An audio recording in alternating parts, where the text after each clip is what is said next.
इलेक्शनच्या अनुषंगाने जी काल state election कमिशनने जे इलेक्शन शेड्यूल डिक्लेअर केलेलं आहे त्याच्या अनुषंगाने एक प्रेस जी आहे माहिती देण्यासाठी म्हणून आयोजित केलेली आहे. तर त्या प्रेस कॉन्फरन्सला आम्ही सर्व जे आपले जे आहेत पत्रकार बंधू वगैरे जे आलेले आहेत त्यांचं सर्वप्रथम मी स्वागत करतो. आणि एक टेंटेटिव्ह काल तर आपण जी जनरल इलेक्शन कमिशनची प्रेस आहे ती बघितलेलीच असणार आहे. तर त्याचं शेड्यूल जे आहे ते मी आता नंतरही आपल्याला एकदा हे आहे आपल्याला माहितीच आहे. नागपूर महानगरपालिकेच्या अनुषंगाने जे काही स्पेसिफिक जे आहे या संदर्भात जी माहिती आहे ती देण्यासाठी म्हणून आपण जी आहे ती प्रेस आयोजित केलेली आहे. तर सर्वप्रथम जसं काल आपला मनपाचा सार्वत्रिक निवडणुकीचा कार्यक्रम जाहीर झाला आणि त्या कार्यक्रम जाहीर झाल्यानंतरच जी आदर्श आचारसंहिता जी आहे ती लागू झालेली आहे. तर ती 15 डिसेंबर 2025 पासून जी आहे ती लागू झालेली आहे आणि ती इलेक्शनचा जो रिझल्ट आहे त्याच्यापर्यंत ती आयोगाच्या सूचनेनुसार असणार आहे. आपल्याकडे एकूण 38 प्रभाग जे आहेत नागपूर महानगरपालिकेमध्ये त्यात 151 सदस्यांसाठी जी निवडणूक आहे ती घेतली जाणार आहे निवडणुकीच्या दिवशी. एकूण आपले हे जे प्रभाग आहेत त्यांना 10 झोन मध्ये आपण डिवाइड केलेलं आहे आणि त्याच्या झोनचे जे आहेत प्रत्येक झोनला आपण एक रिटर्निंग ऑफिसर जो डेप्युटी कलेक्टर दर्जाचे अधिकारी असणार आहे त्याचे आम्हाला विभागीय आयुक्तांकडनं नावं मिळाले त्यांचे आम्ही ऑर्डर इश्यू केलेले आहेत. त्याचं फर्दर नोटिफिकेशन सुद्धा होईल. आणि 3 ARO एक तहसीलदार दर्जाचे ARO असतील आणि दुसरे जे आहे ते ARO 1 असतील. ARO 2 जे आहे तिथले झोन ऑफिसर असतील आणि ARO 3 जे आहे तिथले एक्झिक्युटिव्ह इंजिनियर असतील. तर हे प्रत्येक झोन मध्ये जे येणारे प्रभाग आहे त्याच्यासाठी ही एक यंत्रणा असणार आहे.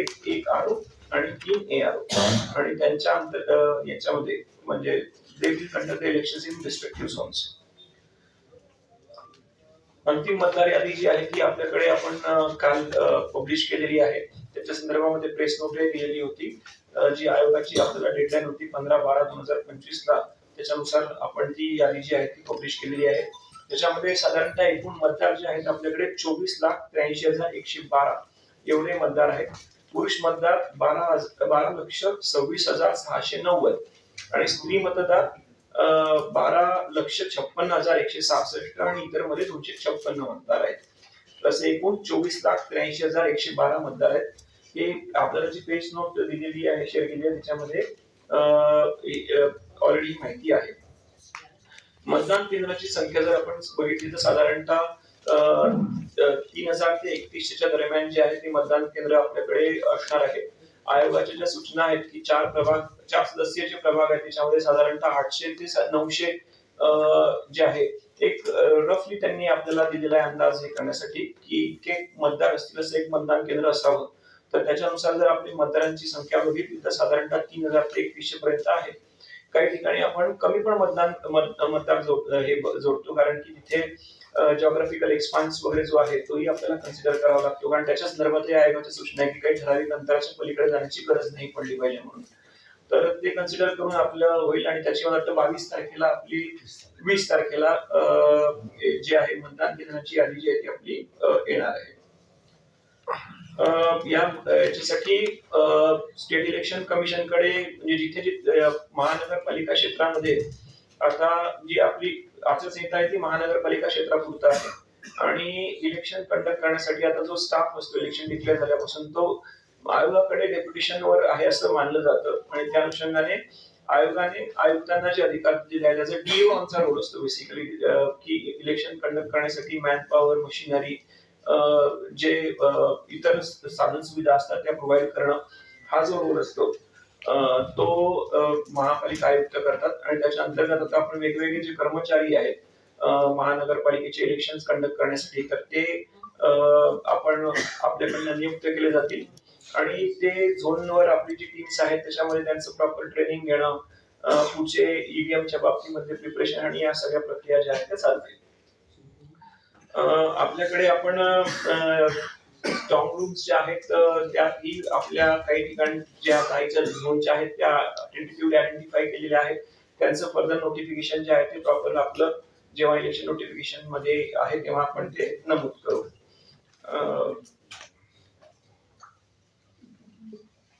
उमेदवाराच्या खर्चाची मर्यादा जी आहे ती 15 लक्ष जी आहे ती झालेली आहे. हा मागच्या इलेक्शनच्या तुलनेमध्ये याच्यामध्ये फरक झालेला आहे. उमेदवारांचा खर्च तपासण्यासाठी सेंट्रली आम्ही एक टीम ठेवणार आहोत, परंतु मेन जी इलेक्शन एक्सपेंडिचर मॉनिटरिंग आहे ती झोन स्तरावर केलेली आहे.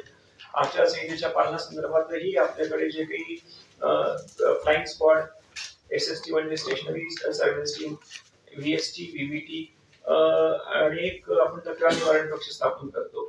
तर सद्यस्थितीमध्ये आपण महापालिकाच्या स्तरावरनं काही FST आणि SST जे आहेत ते सुरू केलेले आहेत. जशी जसं आपलं आता प्रोसीड होईल आणि आरोज जॉईन करतील तसे झोन स्तरावरती अतिरिक्त गरजेनुसार ऍडिशनल SST, FST जे आहेत आणि इतर टीम ज्या नियुक्त करण्याचं काम आहे ते चालू आहे.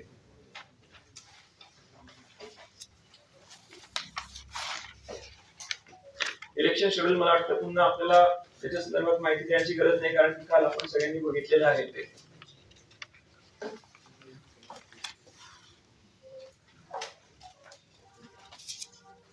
आपले रिझर्वेशनच्या संदर्भातलेही जे हे आहेत आपले रिझर्वेशन काढल्यानंतर जी आपण पब्लिश केलं होतं ते ऑलरेडी सगळ्यांना याची कल्पना आहे. पुन्हा त्याची काही गरज सांगण्याची आवश्यकता आहे आपल्याला. प्रत्येक प्रभाग मी आहे आपण ज्याच्यामध्ये जे सदस्य आहेत त्याचं रिझर्वेशनचं एक प्रॉपर हे केलेलं आहे. परिशिष्ट 10 मध्ये माहिती दिलेली आहे. ही कॉपी पण मला वाटतं आपल्याला शेअर केलेली आहे बहुतेक. कर दीजिए डिपार्टमेंटला काही माहिती द्यायची आहे. तो जो 54% जो अपना रिजर्वेशन हुआ है उसको लेके कोर्ट के जो डायरेक्शंस है उसमें क्या स्पेसिफाइड किया है, उसको लेके बड़ा संभ्रम की स्थिति है कि कैसा होगा आगे, कैसी चीजें होगी. आणि या संदर्भामध्ये काल राज्य निवडणूक आयोगाने बोलताना न्यायालयाच्या निर्णयाच्या अधीन राहून असा शब्द प्रयोग केला. नाही, न्यायालयाच्या निर्णयाच्या अधीन राहून संदर्भातच सुप्रीम कोर्टाने त्यांना सांगितलेलं आहे तुमची हिअरिंग आहे ती आणि इलेक्शन पुढे करावे याच्यासाठी सुप्रीम कोर्टाने ते सांगितलं होते की आमच्या निर्णयाच्या अधीन राहून हे इलेक्शन्स असतील. या संदर्भामध्ये स्टेट इलेक्शन कमिशन कडनं आम्हाला कोणत्याही वेगळ्या सूचना आलेल्या नाहीये. जे आम्ही रिझर्वेशन मंजूर केले होते ते आयोगाच्या मान्यतेनेच आपण फायनल केलेले आहेत आणि त्याच्यानुसारच निवडणुका सध्या पुढे जाण्याच्या संदर्भामध्ये आयोगाच्या आम्हाला सूचना आहेत. पण सर आपण जे आरक्षण काढलेले आहे त्याच्यात काही डिस्क्रिपन्सीज आहेत असं वाटतंय. प्राथमिक एक उदाहरण सांगितलं तर जर 50% ओपन पाहिजे तर मग 75 असायला पाहिजे, पण तेवढं नाही. आपल्याकडे जर बघितलं तर आपल्या महानगरपालिकेमध्ये 50%चं आरक्षण जे आहे ते क्रॉस झालेलं आहे, परंतु तरी सुद्धा आयोगाकडनं आपल्याला त्या संदर्भामध्ये वेगळ्या कोणत्याच सूचना आलेल्या नाहीये. जे काही इलेक्शन होणार आहे तसेही ते सुप्रीम कोर्टच्या डिसिजनच्या अधीनच राहून होणार आहे.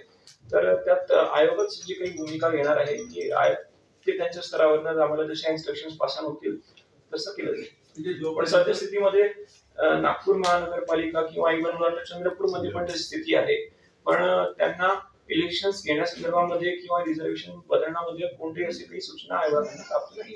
जोपर्यंत आयोगाकडनं आपल्याला सूचना येत नाही तोपर्यंत केलेलं आरक्षण बदलणार नाही. हो, या संदर्भामध्ये डायरेक्टली महानगरपालिका पार्टी नाही आयोगाच्या संदर्भात चाललेली आहे आणि आयोग तिथे त्यांची बाजू मांडते आहे. तर याच्यात जर काही चेंज आम्हाला कम्युनिकेट करेल आणि त्याच्यानुसारच आम्ही मग पुढे प्रोसीड करू. मतदार सूची जी आहे त्या संदर्भात अजूनही संभव प्रारूप मतदार सूची तुम्ही जी प्रकाशित केली आणि आता जे अंतिम केले त्याच्यामध्ये आकड्यांमध्ये बदल आहे. म्हणजे 637 हा आकडा वाढलेला दिसतो. काही प्रमाणामध्ये प्रारूप यादीमध्ये काही मतदार जे आहेत ते मिसिंग दिसत होते, तर त्याचं जेव्हा आपल्याला लक्षात आलं की ते काही मिसिंग मतदार आहेत तर ते आपण आता ऍड करून जी आता ही तयार केलेली लिस्ट आहे ती फायनल आणि प्रॉपर लिस्ट आहे. म्हणजे आता या प्रत्येक मतदाराची याच्यामध्ये आपण जोडणी केलेली आहे. विधानसभेच्या ज्या लिस्ट होत्या 1 जुलै 2025 चा जो कट ऑफ डेट आहे त्याच्यानुसार ज्या काही विधानसभेच्या मतदार याद्या होत्या त्याच्यानुसार आता प्रत्येक मतदार हा आपण जोडलेला आहे आणि तो प्रत्येक प्रभागामध्ये म्हणजे ज्या ज्या वेगवेगळ्या प्रभागामध्ये करणं अपेक्षित आहे त्यांची इन्क्लूड केलेली. असं म्हणतात 2024च्या विधानसभेच्या निवडणुकांमध्ये ज्यांनी मतदान केलं त्यांना या इलेक्शन मध्ये मतदान हो म्हणजे त्याच्यामध्ये बघा त्या इलेक्शन नंतर ज्या मतदार यादीमध्ये अपडेशन झालेले असतील ते रिफ्लेक्ट होत असतात. तर तशी जी आयोगाने जी लिस्ट आहे ती 1 जुलै 2025 पर्यंतची जी लिस्ट होती अपडेटेड ती कन्सिडर करून पुढच्या आपल्याला महानगरपालिकेच्या निवडणुकीची आपण मतदार यादी तयार केलेली आहे. तर तोपर्यंतचे जे काही चेंजेस आहेत किंवा इन्क्लुजन्स आहेत, एडिशन झाले असतील कदाचित मध्ये, तर ते सगळे त्याच्यामध्ये रिफ्लेक्ट होतात आहे. कितने एडिशन हुए इसमें? नहीं, वो देखिए आप बेसिकली हमारा जो काम होता है महानगरपालिका या स्टेट इलेक्शन कमीशन क्या करता है कि मतदार यादी जो ईसीआई बनाती है विधानसभा में, वो एक रेवेन्यू मशीनरी ही वो मतदार यादी तैयार करती है। वो एक कट ऑफ मेंशन करके उसको हम अडॉप्ट करते हैं, उसी यादी को अडॉप्ट करते हैं स्टेट इलेक्शन कमीशन। और उस हमारा काम सिर्फ ये होता है कि उसको अलग अलग प्रभाग में उसको डिवीजन करना। मतदार यादी में कुछ एडिशन करना डिलीशन करना ये महानगरपालिका का काम ही नहीं है, वो जो है रेवेन्यू मशीनरी करती है इसे। मतदाता सूची में जो भी गड़बड़ी हुई होगी उधर से हो गया। नहीं गड़बड़ी है ऐसे आप बोलना नहीं, नामों में देखिए गड़बड़ी ये तो बड़ा जेनेरिक स्टेटमेंट हो गया। ऐसे जो मतदार यादी है वो अभी रेवेन्यू डिपार्टमेंट ने फाइनल की है, वो ईसीआई की जो विधानसभा में कॉमन मतदार यादी चलती है, वहाँ पे जो भी ये है मतदार इंक्लूड हुए हैं डिलीट हुए क्या है, तो वो हमने सिर्फ अडॉप्ट किए। महानगर पालिका के स्तर पे अगर बाद में भी कोई हमें ऐसे कोई कंप्लेंट आती है तो we are not the competent authority कि उस पे हम कोई डिसीजन ले पाएंगे।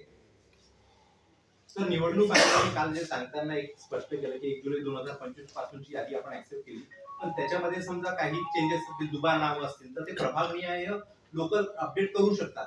दुबारच्या बाबतीमध्ये आयोगाने एक हे घेतलेलं आहे की काही जे वाटतात की संभाव्य दुबार आहे, ज्यांची नावं काही प्रमाणात जुळतात आणि ते दुबार असू शकतात, अशी एक स्वतंत्रपणे यादी आम्हाला दिलेली आहे। त्याचं व्हेरिफिकेशनचं काम जे आहे ते आमच्याकडे चाललेलं आहे। तर त्याच्यामध्ये क्लिअर आयोगाच्या सूचना आहेत की त्याचे फोटो आपण चेक करून किंवा प्रायमरी पडताळणी करून झोन स्तरावर सुद्धा आणि इव्हन आम्ही आमच्या हेडक्वार्टरवर पण जितकी पॉसिबल आहे त्या पद्धतीने पडताळणी करतो। ती पडताळणी करून जर ते ऍक्च्युअली दुबार निघाले तर काय प्रोसिजर करायची, आणि जर आपण ते प्रोसिजर हे बघा, कारण की कोणत्याही मतदाराला आपण दुबार जेव्हा म्हणतो तेव्हा एका नावाला आपण मतदान करू देणार नाही अशी हे असते। तर ते करत असताना आपल्याला पूर्ण व्हेरिफिकेशन घेऊन त्याच्याकडनं कन्सेंट घेऊनच पुढची प्रोसेस करणं अपेक्षित असतं।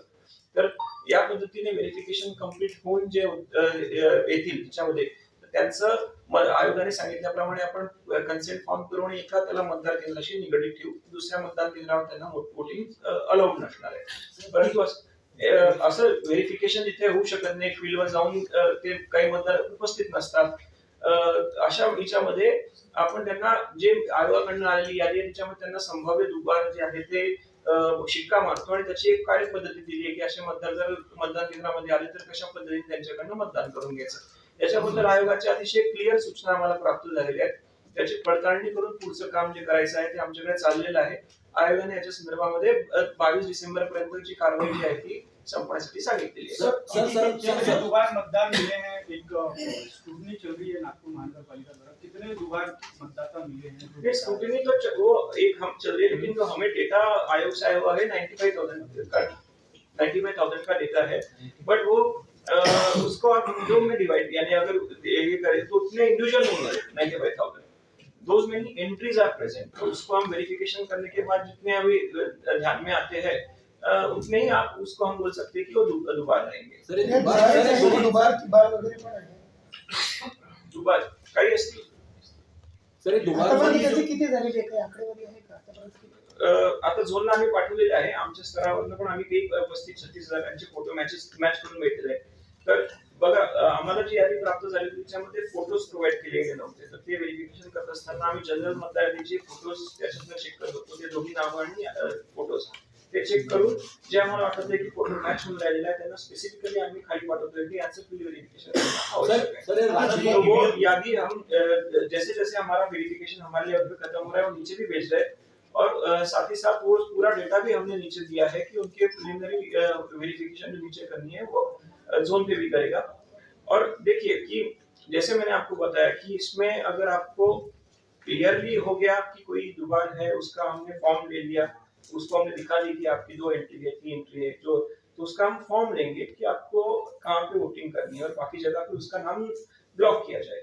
लेकिन जहाँ पे ऐसा वेरिफिकेशन नहीं हो पाएगा, उनसे हम उनका कंसेंट फॉर्म नहीं आएगा, क्योंकि कई बार एलएसएस भी जो होते हैं कि एकदम हम सबको अप्रोच नहीं कर सकते हैं। तो लेकिन ऐसे केस में कोई दोबारा वोटिंग ना हो, इसलिए उसको संभाव्य दोबारा करके डिमार्केट किया जाता है। वो मतदान केंद्र में आने के बाद उनकी तरफ से हम एफिडेविट लेते हैं, वे पत्र लेके आगे प्रोसेस होती है। ये आप देखिए, ये प्रोसेस पहले भी हुई है, यानी आप एएसडी यादी बोलते थे हम, एब्सेंट शिफ्टेड डेड वोटर्स की जो यादी बोलते थे, एक अलग से यादी बनाई जाती थी पहले विधानसभा चुनाव में। तो कुछ एक जो जिनका वेरिफिकेशन या फिर जिनका कंसेंट हमको नहीं मिलेगा इसके लिए, तो उनके लिए सेम हम संभाव्य दोबारा करके उसको मार्क करेंगे। सर, इसमें चुनाव यानी प्रिकॉशन जो लेनी है वो अपनी तरफ से ली जाएगी। सर, हे तुम्ही राजकीय पक्षांना मग सचित्र मध्य यादी किंवा देऊन राहिले, जेणेकरून ते पण व्हेरीफाय करू शकतील. तुम्ही सचित्र मध्ये अजून दिलेली नाही नाही, म्हणजे आपल्या केव्हापर्यंत हे होणार आहे? मतदान यादी जी आहे ती आपण बोलला दिलेली आहे, ते पैसे भरून घेऊ शकता आणि राजकीय पक्षाला नीती बैठकीमध्ये आपण देणार. केव्हा देणार आहे सर? तर सचित्र यादी राजकीय पक्षांना तुम्ही केव्हा देणार आहे? नाही, त्याच्या काय आयोगाच्या सूचना असतील त्याच्यानुसार आम्ही करू, त्याला काही प्रॉब्लेम नाही कारण आहे. त्यांना पण व्हेरीफाय करता येईल ना, तुम्ही तुमच्या पातळीवर करताय, त्यांना पण व्हेरीफाय करायला बरं होईल ना, मग ते ऑब्जेक्शन केव्हा घेतील? नाही, पॉलिटिकल पार्टीच्या ज्या बैठकीमध्ये किंवा त्यांना जे मतदार यादी देण्यासंदर्भामध्ये जी काही आपल्या सूचना असतील ना आयोगाच्या, त्याच्यानुसार आपण ते करू. सर, ते व्हेरीफाय झाल्यानंतर ही जी फायनल यादी आता पब्लिक झाली आहे त्याच्यात पण काही अपडेट दिसतील ना नंतर व्हेरीफाय झाल्यानंतर? नाही, ही आता जी यादी आहे तीच यादी होणार आहे, तीच मार्क होणार आहे.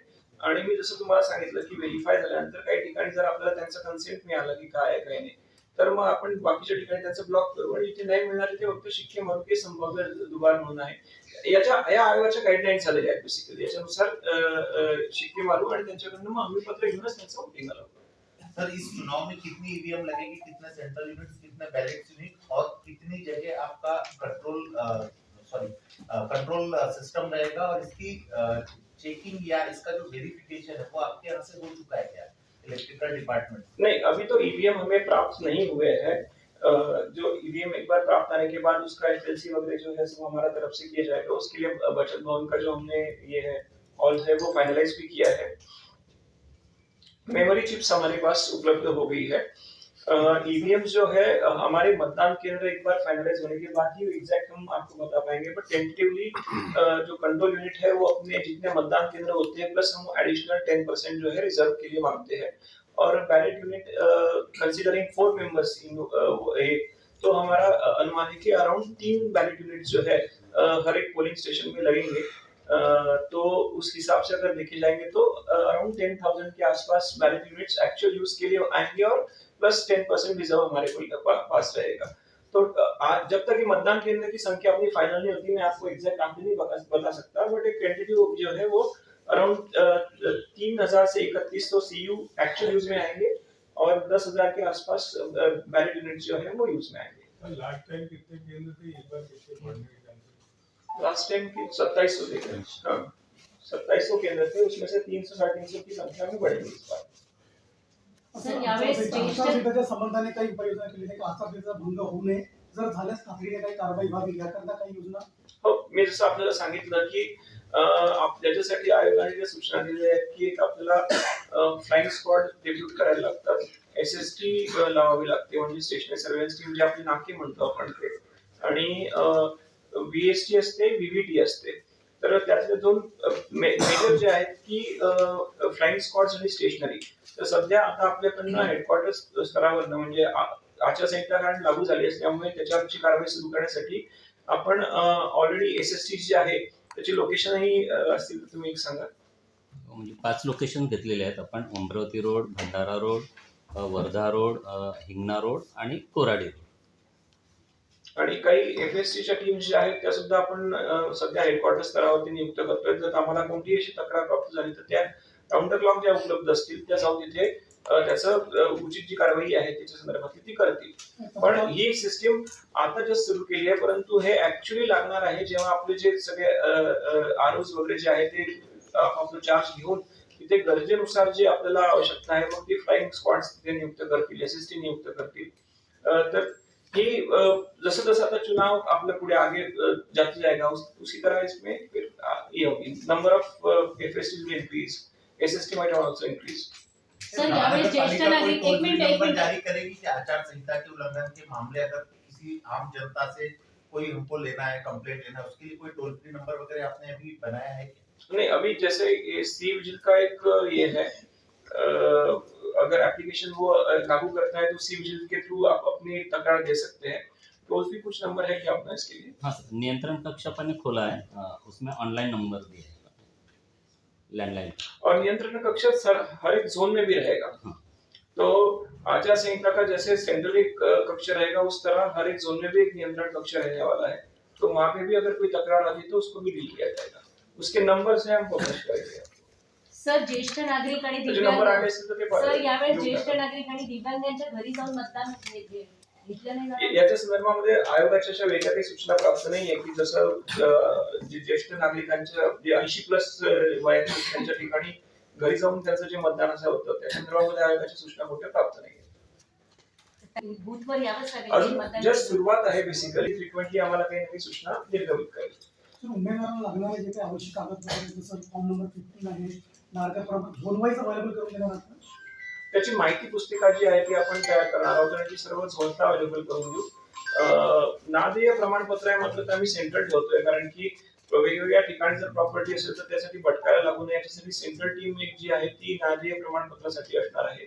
आणि विविध परवानग्यांच्या बाबतीमध्ये सुद्धा आपल्याकडे पण एक परवानगी देण्याचा कक्ष असेल आणि झोन स्तरावरही असणार आहे. काही परवानग्या ज्या आहेत त्या हेडक्वार्टर मधून इश्यू करायला लागतात, काही परवानग्या लोकल स्तरावर मिळून जातात.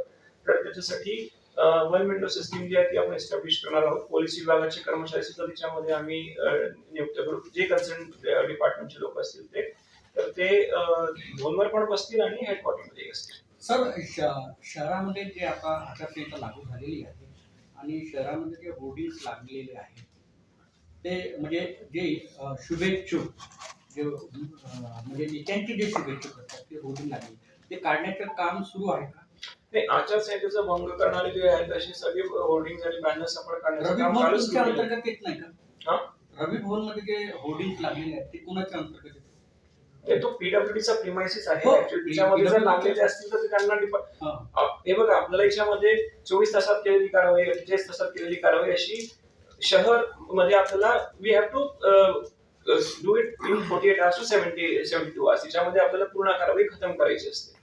काल संध्याकाळपासून आपल्या टीमने होर्डिंग काढणं आणि म्हणजे बॅनर्स आणि फ्लेक्स काढणं जे आहे ते सुरू केलेलं आहे. काही प्रिमायसिस मध्ये जे आहे ते त्यांच्या एजन्सीकडनं काढून घेऊ, नाहीतर आम्ही आमच्याकडनं काढून घेऊ. तर प्रोग्रेसिव्हली जोपर्यंत आपल्याला याचं पूर्ण शहर कव्हर करायला काही प्रमाणात टाइम लागतो, तर तो आपण हे करू घेऊ. सर, अनेक चौकामध्ये हर चौकाच्या मागण्या चौकात झाला, अनेक चौकामध्ये पक्षाचे बोर्ड लागलेले आहे. तर या कालपासून बोर्ड लागलेले आहे यांच्या, परवा दिवशीपासून. तर यांच्यावर काही कारवाई होणार आहे का? किंवा हा बोर्ड निघणार आहे? नाही, बोर्ड लागलेले. तुम्हाला सांगितलं की आचारसंहितेचे जे भंग होणारे आहेत ते आपल्याला काढून घेऊ. सर, हे जे जात वैधता प्रमाणपत्र कारण काही प्रमाणामध्ये बोर्ड मध्ये गाळले तिथे कोणते बोर्ड? पक्षाचे बोर्ड, भारतीय जनता पार्टीचे. आता सध्या जाहिरात करणारे असं म्हणतात ते जाहिरात करणारे म्हणजे मतदारांना प्रभावित करणारे वगैरे असं म्हणतात. नाही, ते बोर्ड नाही, ते शाखा ओपन केलेलं बोर्ड त्यांनी तिथे स्थापना केली. जे कोणते आपण कामांचे जे बोर्ड असतो त्याला आपण झाकतो, कव्हर करून घेतो. महानगरपालिकेचे त्याच्या संदर्भामध्ये ऑलरेडी आपण एक ऑर्डर इश्यू केलेली आहे आणि त्या पद्धतीने ते सगळे जे आहे ते कव्हर केले जातील. सर, जात वैधता प्रमाणपत्रात जर काही पडताळणीला जर काही वेगळं आढळलं, म्हणजे काही गडबडी आढळली, तर यासाठी काय उपाययोजना असतात?